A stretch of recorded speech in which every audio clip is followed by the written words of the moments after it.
Salut, bienvenue sur Math en tête, le podcast de vulgarisation mathématique pour tous. En 2021, Google, une filiale de la société Alphabet, est une entreprise valorisée en bourse à hauteur de 1185 milliards de dollars et compte plus de 103 500 employés à travers le monde. Google, mais au fait, pourquoi Google? Ça veut dire quoi, Google? Un fun fact pour commencer. En 2006, Google a réussi le tour de force d'entrer dans le célèbre dictionnaire américain Merriam-Webster, l'équivalent de notre petit Robert Franchouillard. Il est devenu un verbe à part entière, 8 ans seulement après sa création. Une reconnaissance beaucoup plus rapide que pour le Kleenex, le Sopalin ou le Frigidaire par exemple, des marques devenues aussi des noms communs. Aujourd'hui, to Google signifie faire une recherche internet sur Google donc. En français, on dit googler ou googliser. C'est la seule marque de l'univers internet à avoir droit à un tel honneur et avoir donné naissance à un mot de la vie quotidienne. Une preuve que Google compte. Mais ce nom alors? Le nom du moteur de recherche a été inspiré par les mathématiques. Les fondateurs de Google, Larry Page et Sergey Brin, sont de grands fans de maths. Ils cherchaient un nom et une identité capable d'exprimer l'idée de la quantité apparemment infinie des informations sur le web. Tout commence en 1938. Edward Kestner, un mathématicien américain, parlait dans son livre Mathematics and the Imagination d'un nombre constitué du chiffre 1 suivi de 100 zéros. Son petit-neveu de 8 ans lui aurait soufflé le mot Google qu'il adopta pour son originalité. Donc résumons, un Google, c'est donc 10 puissance 100, un 1 avec 100 zéros derrière. En français, on dit Google, donc je vais continuer, je pense, à utiliser la dénomination anglaise.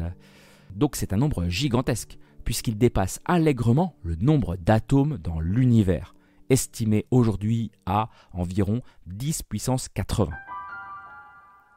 Allez, on fait un bond dans le temps de 60 années, car la suite de l'histoire se passe en 1998.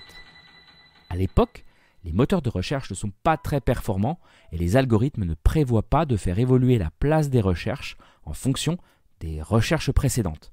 C'est là l'idée de base de Page et Brin. Mais il leur faut un nom original et percutant.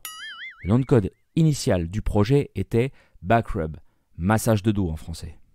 Ouais. Un des membres de leur équipe d'étudiants dédiée à cette recherche leur aurait soufflé la référence Google. L'idée fut adoptée avec enthousiasme. Oh yeah. Mais au moment de référencer le nom pour avoir les droits du nom de domaine, une erreur de frappe a été commise. Le Google de départ a été transformé par mégarde en Google. Voilà, là s'arrête la petite histoire. Google, c'est 10 puissance 100. C'est une main tendue vers l'infini, une infinité de données numériques. Et là commence également l'ascension. Aujourd'hui, l'index de Google compte désormais plus de 1000 milliards d'URL uniques. Bon, ok, 1000 milliards, ça ne fait que 10 puissance 12. Dans son livre, Edward Kestner avait même évoqué le nombre encore plus monumental de 10 à la puissance 1 Google. Comprenez là, 10 puissance 100. Il a baptisé ce monstre numérique un Googleplex. Et vous ne serez pas surpris d'apprendre que c'est ce nom, Googleplex, qui était donné au siège de la société de Page et Brin à Mountain View, en Californie. Aujourd'hui, Google continue d'améliorer son moteur de recherche quotidiennement.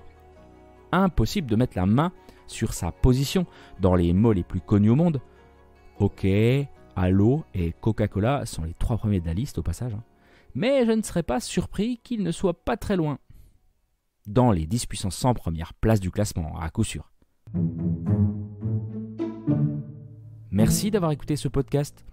N'hésitez pas à vous abonner, à me laisser 5 étoiles et un gentil commentaire sur Apple Podcasts, Spotify ou même Google Podcasts.